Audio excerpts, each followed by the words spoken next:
बिस्मिल्लाहिर्रहमानिर्रहीम। स्टूडेंट्स, जो आज का हमारा टॉपिक है वो है BRI, belt and road initiative. ठीक है, आप सब लोगों को पता है कि ये it is the biggest project of the century. 21st century का सबसे बड़ा प्रोजेक्ट है BRI, belt and road initiative. ये आप लोगों का इंग्लिश एस्से का भी टॉपिक बन सकता है। करंट अफेयर्स में इसके जो क्वेश्चन हैं वो BRI के हवाले से भी आ सकता है। उसके बाद इसका इसी के अंदर हमारा जो फोर्थ पिलर है BRI का, CPEC, China Pakistan economic corridor, CPEC पे भी क्वेश्चन आ सकता है। आप लास्ट 2020 में तो नहीं, 2019 का अगर आप पेपर उठा के देखें तो वहां पे जो है ना वो CPEC के ऑब्जेक्टिव्स आए हुए थे। यस, ऑब्जेक्टिव्स ऑफ CPEC का, ऑब्जेक्टिव्स ऑफ BRI कि चाइना के क्या क्या इंटरेस्ट्स हैं BRI के अंदर, चाइना क्या क्या गेन कर रहा है। इस तरह का कोई क्वेश्चन जो है ना वो BRI के अंदर आया हुआ था। तो ये जो BRI मैं पढ़ाने लगा हूँ, ये ऑलमोस्ट आपकी इंग्लिश एस्से की आउटलाइन भी इसी में से ही बनेगी और सीक्वेंस भी यही रहेगा। ठीक है, बस बीच में कुछ ये इंग्लिश एस्से की आउटलाइन इतनी लंबी तो नहीं होती, लेकिन ये हमने पूरा लेक्चर कवर करना है। तो BRI पे भी अगर आपका CPEC पे एस्से आता है ना, CPEC पे, तो आपने इसकी पूरी हिस्ट्री लिखनी है। BRI का भी आपने लाजमी मेंशन करना है। सिर्फ और सिर्फ आपने CPEC का नहीं लिखना, बल्कि BRI का भी लिखना है। तो स्टूडेंट्स, हम स्टार्ट करते हैं BRI। सबसे पहले जो हमारी हेडिंग है वो है इंट्रोडक्शन की। तो इंट्रोडक्शन में आपने क्या लिखना है कि सब आपको पता है कि BRI जो है ना वो 21st सेंचुरी का लार्जेस्ट प्रोजेक्ट है, सबसे बड़ा प्रोजेक्ट है ये 21st सेंचुरी का। इसकी जो वर्थ है वो almost 1.3 trillion dollars, 1.3 trillion dollars का प्रोजेक्ट है। ठीक है, तो चाइना ये बात कहता है, बल्कि पूरी दुनिया ये बात करती है कि जो 21st सेंचुरी है वो एशिया की सेंचुरी है। इसको एशिया की सदी कहा जाता है।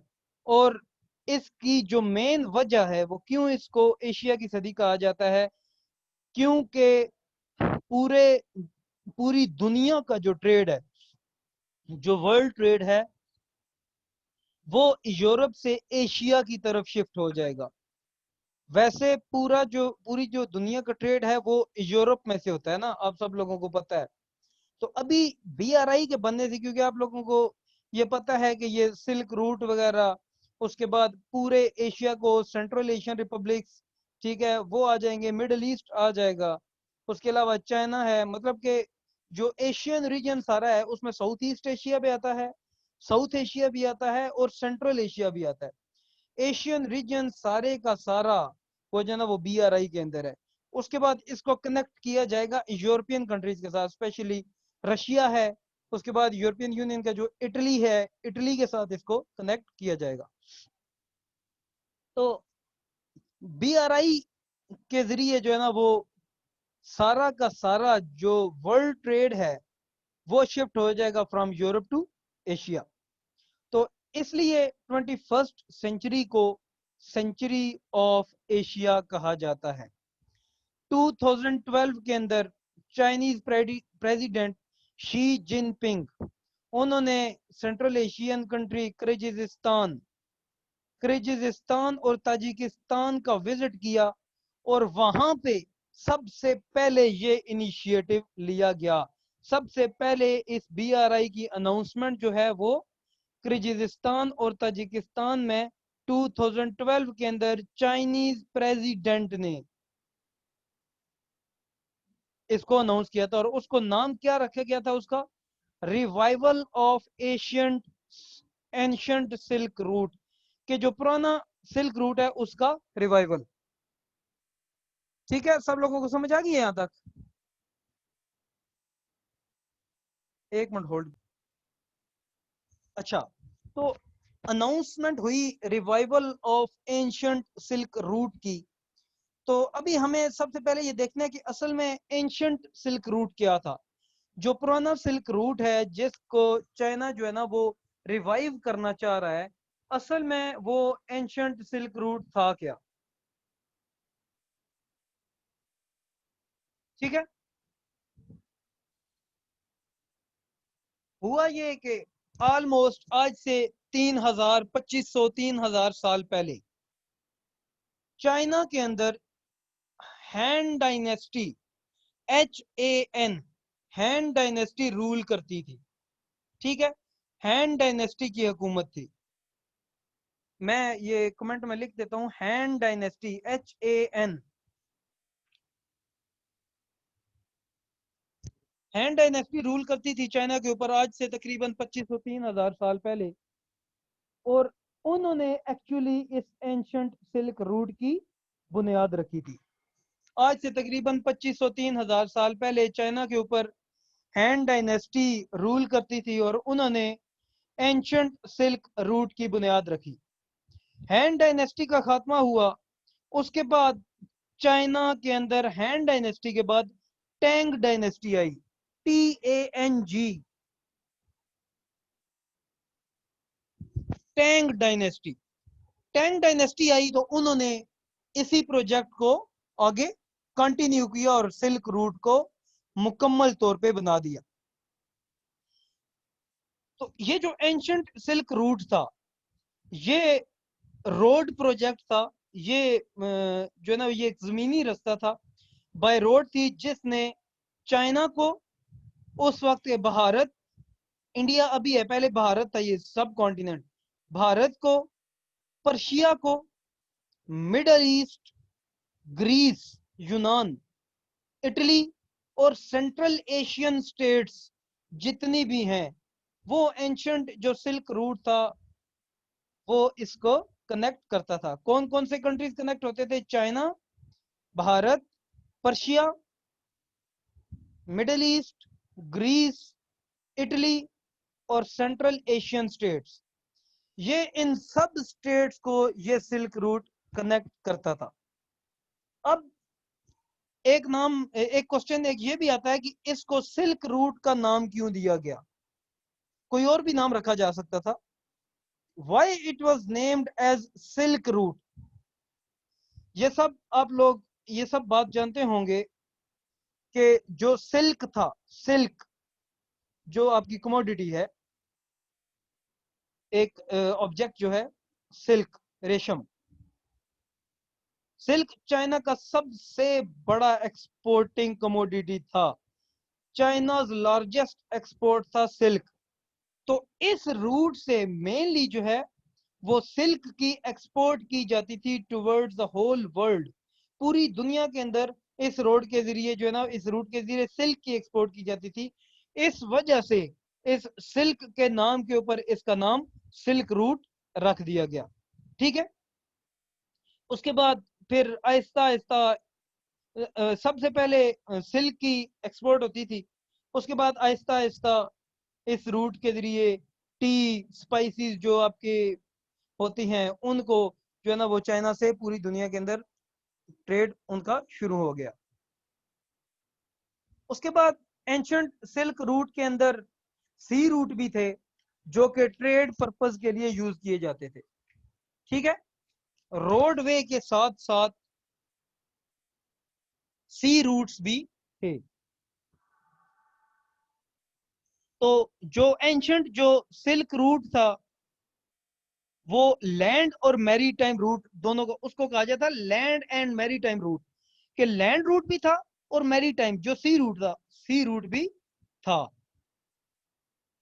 वहां पे भी जिस तरह जो है ना वो आज कल यहाँ पे डिस्टेंसेस के ऊपर जो रेस्ट हाउस वगैरह बनाए गए हैं, जो सर्विसेज एरिया बनाए गए हैं, इसी तरह पुराना जो एंशंट सिल्क रूट था वहां पे भी सर्विसेज एरियाज बनाए गए थे कांस्टेंट डिस्टेंस के ऊपर। ठीक है। फॉर एग्जांपल अगर हम एक एग्जांपल ले लेते हैं कि 5 किलोमीटर के बाद एक सर्विस एरिया बनाया जाता था, फिर 5 किलोमीटर के बाद फिर एक और सर्विस एरिया आ जाता, मतलब एक कांस्टेंट डिस्टेंस के ऊपर जो है ना डिफरेंट सर्विसेज एरियाज बनाए जाते थे, ताकि जो है ना वो वहां पे लोग रेस्ट कर सकें, जो ट्रेडर्स हैं वो वहां पे रेस्ट कर सकें और हर चीज जो है ना वो वहां पे उनको मुहैया की जाए। ठीक है।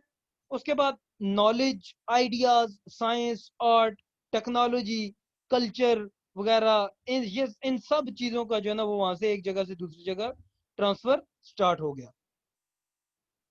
तो ये था आपका एंशंट सिल्क रूट। कि असल में इसका नाम एंशंट सिल्क रूट क्यों रखा गया और ये रूट बनाया किसने। मैंने आप लोगों को बताया कि चाइना के अंदर हैन डायनेस्टी थी, उन्होंने इसका इनिशिएट किया इसको। उसके बाद टैंग डायनेस्टी आई, उन्होंने एंशंट सिल्क रूट को मुकम्मल किया। मैंने ऑलरेडी आप लोगों को डिटेल में बता दिया है कि इस एंशंट सिल्क रूट को सिल्क का नाम क्यों दिया गया, because silk was China's largest export product. ठीक है, और चाइना की जो सिल्क की एक्सपोर्ट होती थी वो मेनली इस रूट से होती थी। That's why it's name that's why it was named as silk root.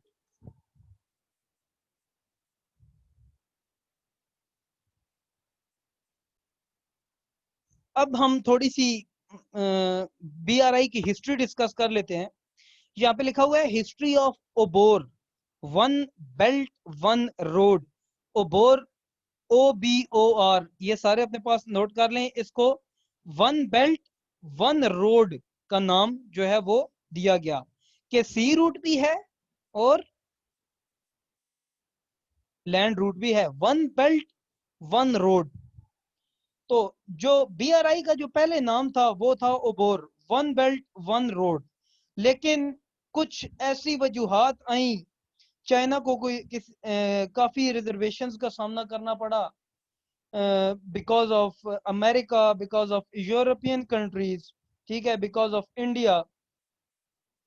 तो जिसकी वजह से चाइना ने ओबोर से नाम चेंज करके BRI रख दिया। वन बेल्ट वन रोड से चेंज करके BRI, belt and road initiative, रख दिया गया। अच्छा, हुआ क्या कि मैंने ऑलरेडी आप लोगों को बताया कि 2012 के अंदर चाइनीज प्रेसिडेंट शी जिनपिंग ने largest project of the 21st century announce किया, with name as revival of ancient silk route. और बाद में उसका नाम जो है वो वन बेल्ट वन रोड रख दिया गया, ओबोर। तो काफी ज्यादा क्रिटिसिज्म आया। वो क्रिटिसिज्म इस वजह से आया कि ये जो वन बेल्ट वन रोड के अंदर जो वर्ड है ना, one one belt one road, ये सारे कंट्रीज ये कहते थे कि ये चाइना को रिफ्लेक्ट कर रहा है, कि इसके अंदर जो है ना वो सिर्फ और सिर्फ चाइना के इंटरेस्ट हैं।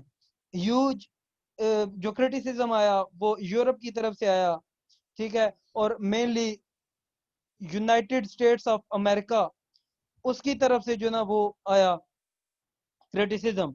ठीक है, और सब कंट्रीज ने, वेस्टर्न कंट्रीज और अमेरिका, इंडिया, इन सब कंट्रीज ने ये कहा कि ये चाइना सेंट्रिक प्रोजेक्ट है। ठीक है, और चाइना जो है वो ओबोर के जरिए दोबारा कोलोनाइजेशन की तरफ आ रहा है, कोलोनाइजेशन स्टार्ट कर रहा है, कॉलोनीज अपनी बना देगा, छोटे छोटे कंट्रीज के ऊपर जो है ना अपनी इन्वेस्टमेंट करके वहां पे अपने बंदे भेज के, और चाइना जो है वो सब कंट्रीज को अपनी कॉलोनी बना देगा। ठीक है, दूसरा जो क्रिटिसिज्म आया वो क्या था कि चाइना ने ये कहा, जो अमेरिका है और जो वेस्टर्न कंट्रीज हैं, उन्होंने ये कहा कि ये आप लोगों को हेडिंग नजर आ रही है, मार्शल एड प्लान। उन्होंने ये कहा कि चाइना जो है ना एक और अलायंस बना रहा है, जिस तरह की मार्शल एड प्लान बनाई गई थी। ठीक है, और वो अबोर के जरिए, मार्शल एड प्लान क्या है मैं आप लोगों को इसको जरा डिटेल में बताऊंगा कि मार्शल एड प्लान है क्या। तो European countries, west America, India, इन्होंने ये कहा कि जो चाइना है वो मार्शल एड प्लान की तरह की एक अलायंस बना रहा है थ्रू अबोर।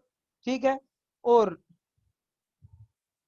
चाइना जो है वो कैपिटलिस्ट ब्लॉक को सेंटर करेगा। ठीक है, काउंटर करेगा, सॉरी, कैपिटलिस्ट ब्लॉक को काउंटर करेगा।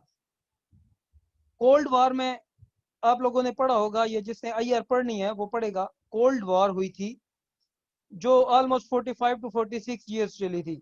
After the second world war साथ ही कोल्ड वॉर स्टार्ट हो गई, जिसके अंदर दो आइडियोलॉजीज की जंग थी, between capitalism and between communism. Capitalist block democracy को सपोर्ट कर रहा था और जो कम्युनिस्ट ब्लॉक था वो वन मैन शो डिक्टेटरशिप को सपोर्ट कर रहा था। तो इसमें ये कहा कि मार्शल आर्ट प्लान की तरह एक अलायंस बनाई जाएगी जिसके अंदर जो चाइना है वो कैपिटलिस्ट ब्लॉक को काउंटर करेगा। ठीक है, फॉर एग्जांपल जो कैपिटलिस्ट ब्लॉक है वो उसमें ऑलमोस्ट वेस्टर्न ब्लॉक सारा का सारा आ जाता है कि ये वेस्टर्न ब्लॉक को जो है वो काउंटर करेगा। तो जो वेस्टर्न ब्लॉक है सारा का सारा वो इस ओबोर को मार्शल आर्ट प्लान कंसिडर कर रहा था that will operate against the capitalist block. तो हुआ क्या कि ओबोर का नाम फिर बीआरआई क्यों रखा गया, सबसे मेन वजूहात ये थी। उसके बाद 2016 के अंदर because of the huge criticism from the west, OBOR one belt one road initiative, one belt one road का नाम चेंज करके बीआरआई रख दिया गया, बेल्ट एंड रोड इनिशिएटिव। ठीक है, और फिर चाइना ने अनाउंस किया कि ये इनिशिएटिव ले रहा है चाइना, और पूरी की पूरी दुनिया को हम इनवाइट करते हैं कि वो इस 21वीं सदी के सबसे बड़े प्रोजेक्ट को इन्वेस्ट करे, उसके अंदर इन्वेस्टमेंट करे। तो फिर चाइना ने बीआरआई रख दिया नाम, पूरी दुनिया को इनवाइट कर लिया। तो उस वक्त जो ना वो क्रिटिसिज्म थोड़ा सा कम हो गया कि जी अब तो पूरी दुनिया को इनविटेशन भेज दिया गया कि आए सब लोग आप इन्वेस्ट करें। चाइना ने इस इनिशिएटिव को, चाइना ने जो है ना इस प्लान को इनिशिएट किया, बाकी कंट्रीज आए और आप इसमें इन्वेस्ट करें। सिर्फ चाइना इन्वेस्टमेंट नहीं करेगा बल्कि पूरी की पूरी दुनिया के जितने भी कंट्रीज हैं सबको हम दावत देते हैं वो आए इसके अंदर हमारे साथ एमओयू साइन करें, डील करें और इसके अंदर जो है वो इन्वेस्टमेंट करें। अच्छा, मैंने एक वर्ड यूज किया था, एक मार्शल एड प्लान। ठीक है, मार्शल एड प्लान है क्या, मैं इसको जरा डिटेल में आपको लोगों को बताता हूं कि 20th सेंचुरी में, ठीक है, 1900s में सेकेंड वर्ल्ड वॉर के बाद कोल्ड वॉर स्टार्ट हुई, the war between two ideologies, between capitalism and between communism. तो एक प्लान जो है ना वो यूरोपियन कंट्रीज ने दिया कि हम एक अलायंस बना लेते हैं जिसके अंदर हम सारे कंट्रीज एक दूसरे की मदद करेंगे। ये प्लान फ्रांस की तरफ से आया जब फ्रांस में थे जनरल चार्ल्स डिगॉल। ये प्लान जनरल चार्ल्स डिगॉल ने दिया, ठीक है, कि हम जो है ना एक अलायंस बनाई जाएगी हमारी, विच जिसका मेन मकसद क्या होगा कि हम एक दूसरे की मदद करेंगे, एक दूसरे की हेल्प करेंगे। तो इनिशियली तो वो इकोनॉमिक एड प्लान था कि एक दूसरे कंट्रीज की इकोनॉमिक हेल्प की जाती थी, लेकिन ठीक है इसको बाद में इसका नाम चेंज करके डिफेंस प्लान रख दिया गया। और वो डिफेंस जो प्लान था that started operating against the communist bloc during the cold war, वो कम्युनिस्ट ब्लॉक को जो ना वो काउंटर करने लग गया। तो जब 2013 में लॉन्च किया गया ओबोर को, तो उस वक्त क्रिटिसिज्म वेस्ट की तरफ से यही आया कि अब जो है वो चाइना जो कम्युनिस्ट ब्लॉक को लीड कर रहा है, अब वो मार्शल आर्ट प्लान की तरह का एक अलायंस बना रहा है जो कि ऑपरेट करेगी बाद में अगेंस्ट द कैपिटलिस्ट ब्लॉक। तो इस क्रिटिसिज्म की वजह से जो है ना इसका नाम चेंज किया गया फ्रॉम ओबोर टू बीआरआई। ये था जी मार्शल आर्ट प्लान, और इस बेस के ऊपर जो क्रिटिसाइज किया गया उसकी वजह से इसका नाम ओबोर से बीआरआई रख दिया गया। तो जो मैंने ऑलरेडी आप लोगों को बताया है कि इसकी जो वर्थ है वो 1.3 ट्रिलियन डॉलर्स है। ठीक है, तो जब इस प्रोजेक्ट को इनिशिएट किया गया, जब ये प्रोजेक्ट स्टार्ट किया गया, तो उस वक्त जो है ना वो 60 कंट्रीज जो है ना वो अनाउंस किया गया कि ऑलमोस्ट 58 टू 60 कंट्रीज जो है ना वो इस बीआरआई के जरिए लिंक होंगे एक दूसरे के साथ। लैंड रूट भी बनाए जाएंगे और सी रूट्स भी, मैरी टाइम रूट्स भी बनाए जाएंगे। तो उसके बाद आहिस्ता आहिस्ता कंट्रीज शामिल होते गए। अब ऑलमोस्ट आप लोगों को पता है 100+ कंट्रीज आ गए हैं। 100+ कंट्रीज जो है ना वो ऑलरेडी उन्होंने BRI की साइनिंग कर ली हुई है। अच्छा, उसके बाद हमारा जो एक और नेक्स्ट हेडिंग है वो है पार्ट्स ऑफ BRI, ओबोर के। ओबोर के हम पार्ट्स देखते हैं कि अर्लियर ओबोर ही था, लेकिन अब हम BRI यूज करेंगे। तो BRI के पार्ट्स कौन कौन से हैं? मैंने ऑलरेडी आप लोगों को बताया है कि BRI जो है ना वो दो पार्ट्स में डिवाइड थी, एक रोड थी और एक थी मैरीटाइम रूट। तो जो रोड रूट था, जो लैंड रूट था, उसका नाम रखा गया सिल्क रोड इकोनॉमिक बेल्ट।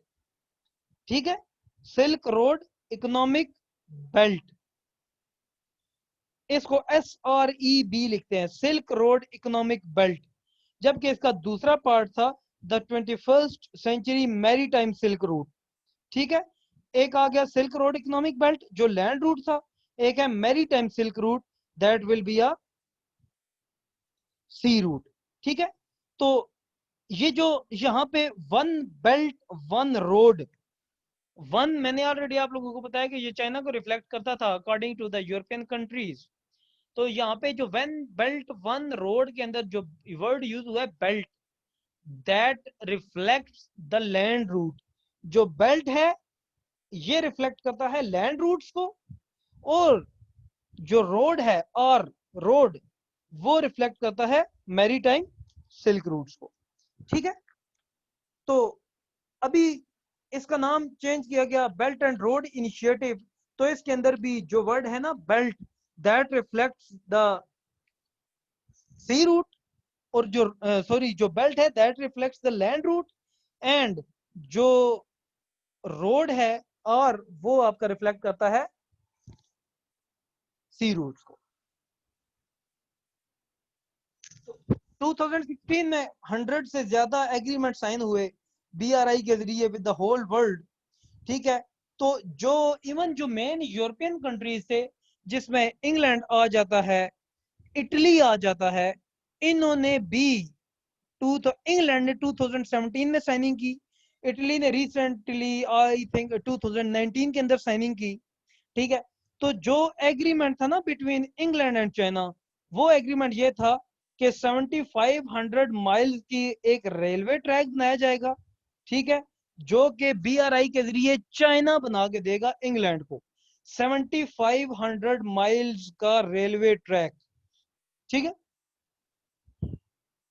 तो अगर ये प्रोजेक्ट कंप्लीट हो जाता है थ्रू BRI 7500 माइल्स का रेलवे ट्रैक, तो फिर जो विजिट हुआ करेगा by train, it will take only 17 to 18 days to visit from London to Beijing। China से बीजिंग में आने के लिए सिर्फ आपके 17 से 18 डेज लगेंगे। मतलब बाय ट्रेन जो है वो बाय लैंड रूट इतना फासला जो है वो कम हो जाएगा। तो ये था आपकी थोड़ी सी, ये थी हिस्ट्री ऑफ BRI। ओबोर का नाम BRI को में क्यों चेंज किया गया, मार्शल एड प्लान की वजह से क्रिटिसिज्म किया गया कि मार्शल आर्ट प्लान की तरह एक अलायंस बनाई जाएगी। वो क्रिटिसिज्म क्या था वो मैंने आप लोगों को डिटेल में बताया। और दो पार्ट्स हैं BRI के, बेल्ट और रोड। जो रोड रूट था, जो लैंड रूट था, उसका नाम रखा गया silk road economic belt, SREB, silk road economic belt. जबकि जो मैरीटाइम रूट था उसका नाम रखा गया 21st century maritime silk root. तो ये इंट्रोडक्शन हमने कर लिया, एंशियंट सिल्क रूट क्या था, इसका नाम सिल्क रूट क्यों रखा गया वो हमने पढ़ा, हिस्ट्री ऑफ ओबोर हमने पढ़ी, you can say history of BRI, कब इनिशिएट हुआ इसकी थोड़ी सी हमने हिस्ट्री पढ़ी, ओबोर का नाम BRI में चेंज क्यों किया गया, मार्शल आर्ट प्लान क्या था, और BRI के जो दो पार्ट्स हैं वो कौन कौन से हैं, इनको हमने जो है वो डिटेल में डिस्कस किया है।